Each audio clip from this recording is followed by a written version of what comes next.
You ask Tiger to solve.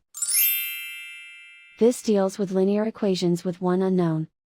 The final result is x equals negative 664/5. Let's solve it step by step. Group all x terms on the left side of the equation. Subtract 8x from both sides. Group like terms.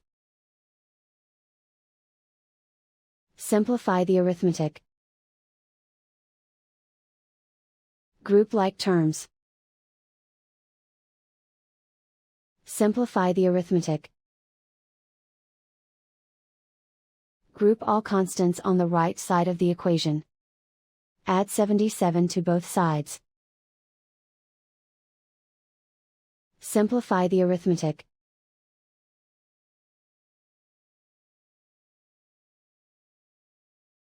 Isolate the x.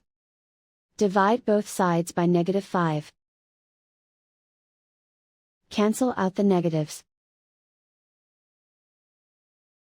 Simplify the fraction. Move the negative sign from the denominator to the numerator. And so the final result is x equals negative 664/5.